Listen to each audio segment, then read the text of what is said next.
lasting forever. So hold me closer. So it's Tuesday morning and I am off to the train station, or nearly at the train station in Linlithgow, headed to Stirling. Blue skies, but boy, I've seen those eyes before. They counted out for foot. I wanted and needed, they cast me in and out your door. So I've made it and I feel weirdly emotional. It's crazy how you can live somewhere for 4 months 8 years ago and still intuitively know your way around. So I want to go to Old Town, but before I do that, I want to go see the old Stirling Bridge, and then there's a hill climb that I want to do that I didn't actually do when I lived here. Love, yeah, only for the show. So this is Old Stirling Bridge, and this, well, not this exact bridge, so this is a medieval bridge. The original Stirling Bridge, which was wooden, I think, was located about 25 meters upstream from this one, and it was really important in the kind of role that William Wallace had in defending Scotland's freedom. So if you've ever seen the movie Braveheart with Mel Gibson, this city, Stirling, is the location of 2 of the most important battles for William Wallace. The Battle of Bannockburn and the Battle of Stirling Bridge. I used to come out here all the time and I would bring a book or whatever and just read. And yeah, I am solo today. There's a lot that happened here and it's kind of comforting and cathartic to come back and just spend a day here on my own. But it's just crazy to think about how my life was so different when I lived here, and it was only 8 years ago. Me from 8 years ago never would have thought that at this point, like that 4 years later, she would have bought a horse like Merlin and lived the life that I'm now living. But at the same time, current me, sometimes I think about all the money that I spend on Merlin every month and how if I didn't have him, I could come back to places like this or explore new places. I could pay off my student loans so much quicker. I could do a Europe trip once a year and another smaller trip once a year without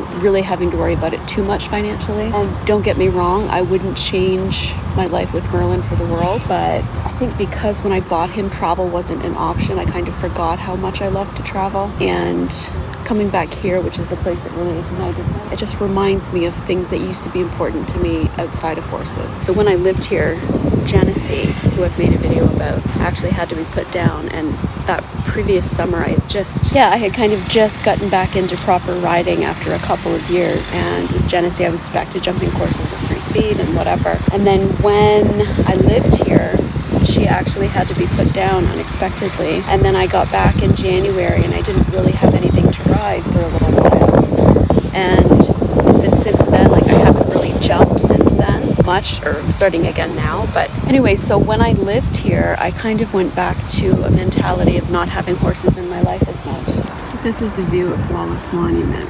This was the view, basically the view from my apartment window. The fact that I used to live here still doesn't really compute, to be honest. And I guess I'm just being reminded that there are other things in my life that I enjoy that are important.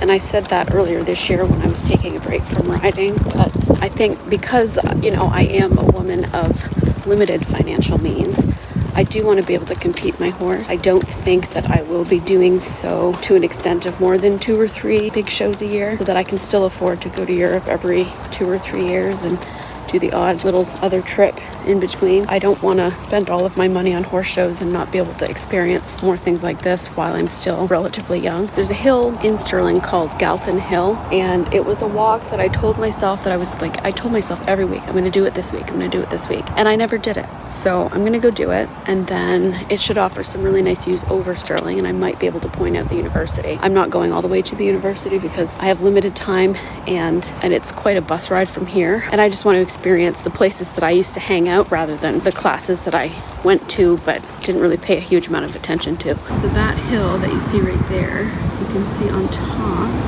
maybe you can see there's 2 cannons. That is Galton Hill, and that's what we're gonna go climb. Okay, so this is ridiculous, right? This is my old accommodation. This is the entrance to the trail, and I never did the hike. Well, here's the thing. I could never find the entrance, and of course I come back here and I find it right away, and it's literally like, oh my god, it's so freaking stupid. Gowan Hill is like a series of walking paths on this area, and according to that sign back there, it's 10 hectares. And I guarantee I'm not going to be able to talk like this the whole time because I'm literally heading straight uphill, but I'm going to use Google Maps to get me to the taller of the two hills so that I can get a nice view over Stirling. And then from there, I'm going to head to Stirling Castle and Church of the Holy Road. I know it sounds like I'm reminiscing a lot, and I'm mostly making this video for me. This day in particular is feeling very nostalgic in a weird way, and I know because I used to live here and I don't know, reminiscing on my youth. But when I say that, I'm 28. I know I'm still young. Your early 20s, a lot of stuff happens and you learn a lot about yourself and you change. There were some things that happened here, wonderful things, and also a couple of not so great things that changed me as a person and affected the way that I went about my life through my 20s. And even though I was only here 4 months, it had a huge impact on my life. It's just interesting coming back here 8 years later with all of the experiences I've had since then, all of the changes that I've made in my life, the vastly different life circumstances that I'm in, because when I lived here, I totally thought that I would be moving back eventually and doing a PhD and moving here. And I'm not gonna lie, the moment that I stepped foot in Edinburgh, I was reminded of why I thought that I could live here, especially this morning coming back to Stirling. Like, I just love it here. Like, I love visiting England, but just Scotland is, I don't know, I just absolutely love it here. It's so funny, Google Maps shows a fork in the trail, and this is the fork. It's like something out of a fairyland. How did I never do this when I lived here?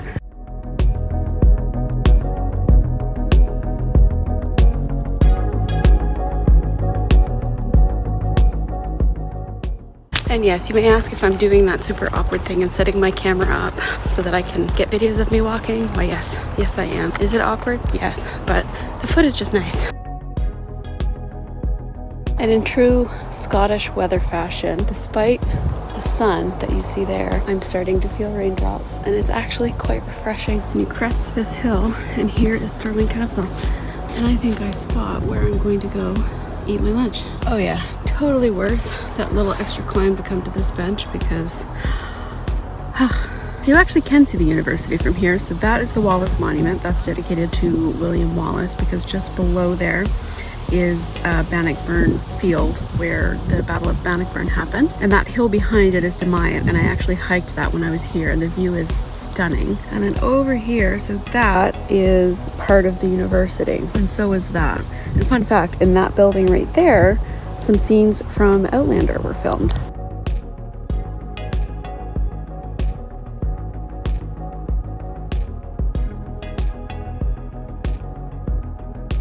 So I moved to Stirling in September of 2016. It was the first semester of my third year of university, and I did an exchange for that first semester. So the university that I did my undergrad at had like a partnership with the University of Stirling. It's the only way I would have ever been able to afford to study abroad was through an exchange. So I paid my normal tuition to my home university, and the only thing here that I had to pay in extra was the accommodation. It was still very expensive, and I saved up for over a year for flights and travel spending money and things like that. I could have lived right on campus, but I chose the accommodation that was more in the city so that it would be easier for me to access things like Stirling Castle and the mall.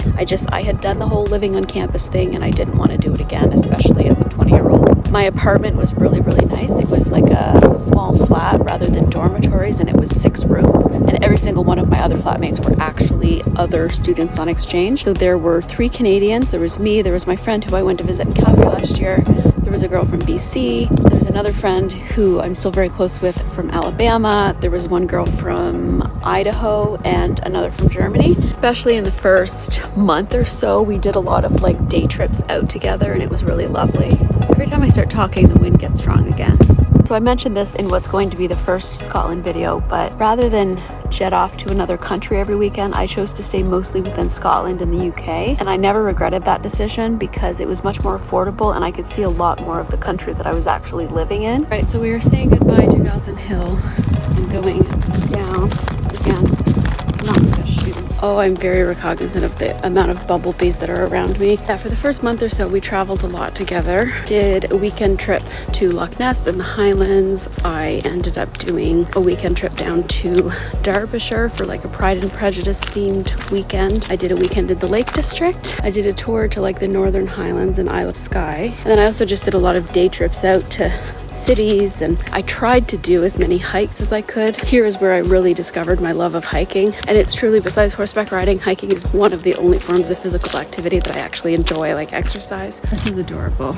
There's this little bench shaped like a Shetland pony, and it says, well, I'll let you pause and read if you would like. And I was supposed to stay until like early January so I could have over Christmas to do a lot of traveling, but my money kind of ran out and all my flatmates had gone home or had gone elsewhere, and I basically didn't want to spend Christmas by myself in a lonely old flat. So I ended up going home Christmas Eve and surprising my family, and it was really, really lovely. One of the reasons why it had such an impact on me is because in my late teens, like 16 to 20 basically, I was quite mentally ill at times, and I didn't always have the best coping mechanisms. I didn't have the best like medical care. I was really ashamed about therapy, so I never really went, and I was just medicated for the wrong things. I'm now realizing I should have been diagnosed and treated for ADHD, because I think to this day a lot of my mental health symptoms are side effects of undiagnosed ADHD, but now I have the language and the tools to deal with it, so I manage a lot better. But when I moved here, I was 20, and it was my first time properly living away from home with no one that I knew, without a big support network. It was my second time in Europe, but my first time really navigating things on my own. When I moved here, I didn't understand, how to navigate public transport. There were so many things that I was just very, very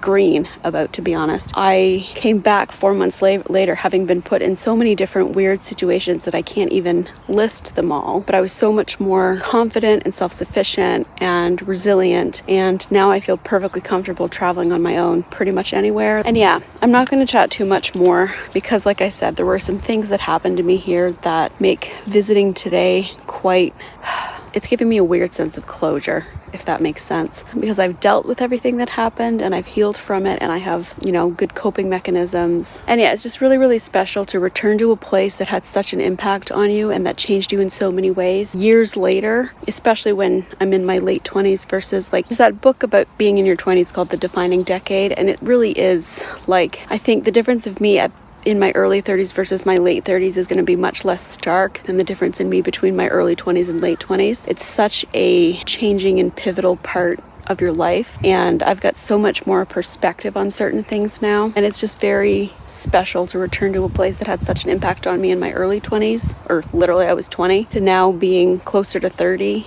and being so much more grateful for everything that I have and everything that I've experienced. And this trip is just making me realize that while I do want to do a lot of competing and things like that with Merlin, I don't want to let me feeling like I need to compete impede my ability, like financially, to experience things like this, because I do not want to wait another 8 years before coming back, and there's so many other places that I really, really want to see. This is a place I've also never been before. This cemetery, I'm not quite sure. So I started here, I've made my way up here, and now I'm here, and I need to make my way down there basically. Something else that I started when I lived here was travel journaling, and I have the most beautiful actually 1.5 memory filled notebooks of all of my adventures from when I lived here. I kept everything and almost did like a scrapbook type thing. I can't do that when here because I don't have any of my supplies, but I bought a notebook. I started last night journaling so I don't forget, because a lot of really unexpected and cool things have happened while I've been here so far, and I've literally, this is day Saturday, Sunday, Monday, Tuesday, day 4. I forgot how touristy the castle is, especially in the summer. I said you won't. We all got a reason for this, a purpose in life, a reason to live, a reason to give, a F. You trying to take care of your mama, maybe a kid, parentheses S. You pick up a pen, the words of the light at the tunnel's end. Way too many people. I've come down the back. There's a little path that leads from the castle down here, which is the back part of the graveyard of the Church of the Holy Rood. And there's some benches, and I think I'll sit and journal. Yes, it's a graveyard, but it's also there's really beautiful gardens, and I don't know, whenever I would come here, it would remind me of those scenes in the early seasons of the Vampire Diaries where Elena would sit and write in her journal in the cemetery. I have a feeling that's what I'm going to end up doing today. Was just my engine testing. Being able to wake up every day's a blessing. Though you may hear me talk about how I'm the best thing, behind the scenes I'm humble, ain't no VVS strings. And I rap about the money cause I'm at back to the train station we go spend a couple of hours in Edinburgh. Basically, I've been here about 4 hours, and I've seen everything I want to see, and I've taken my time to sit and reflect and I want to go spend some time in Edinburgh. So I'm going to catch a train and just go find a coffee shop to sit in. I'm young and I'm brash, and plus I'm loaded with cash. So yeah, you already know. You already know. I said you won't. Kneeling, concealing my message. I've been so lost out in the wilderness. I feel if I flex, and that'll get me the real materials. I need to progress in all my successful endeavors in succession with the rest, but I'm individual. Why do we have to suffer in